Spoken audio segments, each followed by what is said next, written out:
Thunder fans, Travis and Lonix here, joined by Trenton Thunder manager Shawn Chacon. Following the game tonight in Williamsport, first game in a three-game set, second half. First game, Trenton Thunder got the win 8-3 over Crosscutters. Real nice win. Shawn, opening thoughts on the win tonight? It was great, man. It was a good start to the second half.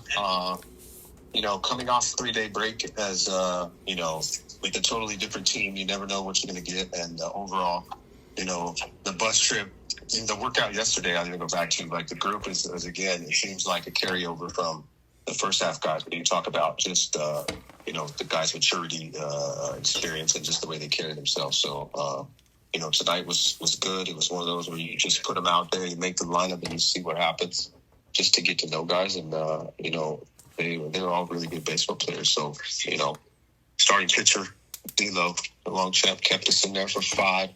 Only mark on his was a 2-run home run, which I'm sure he'll tell you was a mistake. But outside of that, dude, game was good. Yeah, it's awesome. His line was 5 innings, 4 hits, 2 runs on a home run, like you said, a couple walks, couple Ks, but goes 5 strong. Gets the win in the game. Like I said, he's done well. All outings so far for you guys. A couple outings in the first half. Right? Yeah, and tonight he didn't have his best stuff, and he was not as comfortable as he normally is. His stuff just wasn't as sharp. But as we all know, who played this game, like, you can't. It doesn't change anything. So he had to dig deep and figure out how to be a competitor and pitch with what he had. And, he did what he needed to do, for the team. Yeah, it's awesome. Going through, looking at the box score here. A lot of new guys that we talked about before. You went ahead 1-0 third inning. Connor Marinac, big game in his first game. 2 for 4, home run. 3 RBIs. He got hit by a pitch, knocked in the first run. They went ahead 2-1, the home run. You guys went ahead 2 in the 6th, 5 in the 7th. Marinac got the home run in the 6th inning there. Let's talk about his day, I guess. Yeah, Marinac had a great day. Starting shortstop, kid out of UNC Charlotte. You can see right when he steps on the field, like, he's got a presence as far as baseball player goes. So big strong kid, smooth glove at short, and he did not let down. And expectations were they were pretty high for him. I'm not gonna lie. Like, we came in knowing that he was capable of what he did, but first game, with nerve and all this stuff, he came out and he delivered. Yeah, it's awesome. And it looks like the 2 home run in the 6th and double, knock an other double in the 7th inning and that 5-run 7th. Game wise, like we were saying, it's a tight game. Then 5 runs in the 7th. Talk about the game being tight and then pulling away late there, going your way. Yeah, it was funny because we're dealing with rain the whole night too. So we're up leading 1-0 and then heading into the 4th. What was it, bottom of 3? I think it was. Bottom 4. They got 2 runs. Yeah, they took a 2-run homer, hanging change up that I'm sure he would tell you he'd want that pitch back. But sitting there thinking, like, man, I really hope this game doesn't get stopped because, we saw the Browns crew shuffling around the tarp after 4.5 because that's an official baseball game. Yep. So if they would have tarped and called it, we would have lost, which would have sucked. But I was just sitting there hoping, like, don't tarp this field because I just had that feeling again that our guys were just starting to get comfortable. Fast forward to that 5-run 7th, was it? Yep, 5-run 7th. It was 3-2. It was 3-2 game going into the 7th inning. Going into the 7th inning, 3-2 game. But let's go back though. What was it? Was it Marinac or CJ Willis? Marinac homer make it 2-2 in the 6th. It says Jaden Calora hit a sack fly, make it 3-2. Yes, Jaden Calora, who caught the first 5 innings behind the plate, I believe. Yep.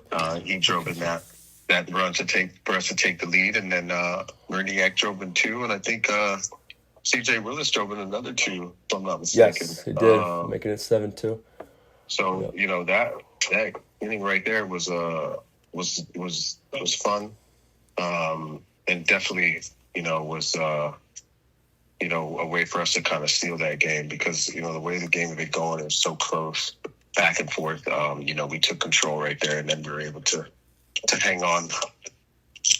Yeah, it's awesome. Talk more on I guess Kalara. First game catching for you guys, catching the long trip. Yeah, he's a good catcher. Caught a great game. It's difficult for catchers and pitchers to come out and be comfortable. The first time, but he handled D'Lo really well, and he obviously he came up and had a good at bat. That go ahead run, that go ahead sac fly was also big. So he got to catch the first half. We put Sullivan in the second just to see. We want to see guys and give guys opportunities early just to see what we're working with. So, moving forward, I expect to see more from both of those guys. Yeah, it's a new Sullivan, Billy Sullivan, right? Yeah, not to be mistaken for the Evan Sullivan, the first half. No, Billy Sullivan. And he'll get. So tomorrow, what we'll do is we'll flip flop starting catchers also. So Billy Sullivan will get to start tomorrow, and then Kluberg will follow him second half to kind of even that opportunity out. Gotcha. Nice. I had a couple returners. He had Don Schroeder in left field. Got a knock today. A couple runs scored. And I see Jaden Sheffield. He had him DHing. He got 2 hits today. That was good for him, right? Yeah. Grinding through the first half. Super stoked for Jaden from the first half. He dealt with being kind of that's where I eat with me at the bottom of the list, so to speak, as far as some of those prospects being in front of him in the first half, but he was able to just stay with it, understand what the process was for him, and he's starting to take advantage and take a turn that all of us coaches are super proud of seeing. He's kind of stepped up right away when the second half started. He took on a leadership role within the clubhouse, and to see him get 2 knocks tonight is makes us proud. And it just shows him there's always positive out of everybody's path, even though they may be different. Yeah, for sure, 100%. Love to see that. The other pitchers in the game, Connor Holtz threw 2 innings in relief. It's a hit, no runs, 4 Ks for him. Yeah, Florida State kid, lefty. He was sharp, man. He was nasty. His curveball, he's a wipeout swing and miss curveball. So he was able to get out of a jam with that pitch alone, and that was a pivotal part of the game as well. I think second or third or base loaded with 1 out maybe. Not sure exactly what it was, and maybe the 6th or the 5th, but he struck out guys and got out of it. So I'm excited to see more of him as well. We got a lot of lefties that look good too. It's awesome. And Travis Bells, Texas Westland right-hander. Travis Bells, the right-hander. We got to see 4 or 5 pitches from him. So I think was it a base hit and then maybe a strikeout or something and a double play ball. I don't know. His outing was real short. So yeah, gotcha. I'd be lying if I say I remembered a lot of it. Yeah, it says single, then line drive, then double play ball. So yeah. Yeah, it was good, man. They were good. They came in. Listen, I'm going to say this too. The pitchers came in throwing strikes, which for a manager, pitching coach, and hitting coach, it's just a breath of fresh air considering the amount of walks that we witnessed in the first half. So, there were a few tonight, but for the most part, our staff was pounding the strike zone, and, that makes me happy. Yeah, love that. And the final guy, 9th inning, Joseph Carbone. He only got a couple guys on base, but got out of it there, trying runs on base to end the game. Yeah, I mean, it was, there was a couple base runs that should have been on, I think, and that's what that led to. He made some good pitches, too, which, were borderline. But, again, being the first game, new defense, no umpires, you don't put too much into the mistakes. You just kind of focus on the positives. And Carbone, again, he gave up a run, which is unearned, but, the way he was able to get out of it and finish in a dominant way was definitely a positive. So we'll carry over with that type of thought momentum to tomorrow. Yeah, it's awesome. Is there any other players you want to mention tonight during the game or anything? Yeah, man. I mean, I'd love to go through the list. The guys that started, Ruben hadn't played third base before. So, him playing at third tonight was huge with no hesitation. Obviously defensively, Murniak is really good. Vega got 2 hits tonight in the 9-hole, which is huge. Tucker Jackson was definitely a bright spot. His bat, his speed, and his defense. Schroeder got himself not getting back on the positive end of things after the first half. Just love having him on the field in the lineup anyway. And then let's see, I'm going through the order here. Who hit 4-hole? Tucker, Marinak, Schroeder. Wow. Now I don't want to go to the fucking game. Cameron, you're in. Oh yeah. My guy. That's one of my son's teammates from college. So Nice. I'm familiar with Cam. Him being out here, he got himself a knock tonight, and he had a tough draw. He's a left-handed hitter, and drew a pretty tough lefty in the first couple ABs, but got himself a hit, and then was able to I think score a run or two for us too. So another bright spot. Fast forward to some of the substitutions too. Like CJ Willis came in for BB. Yeah, big time coming in the spot with bases loaded, able to get a base hit up the middle. To really give us some cushion. Made a good catch on a high pop at pitch out territory also when there were a couple that were caught in the ninth. So defensively, that's a bright spot. Ty Collins coming in, getting an RBI walk or hit by pitch. Can't remember what that was.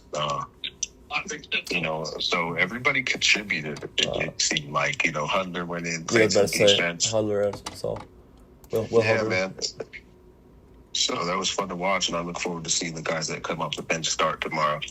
Awesome stuff. We're starting pitcher, but we're keeping that secret, dude. So all right. Don't be telling anybody. You can edit that. Keep that out. Sounds good.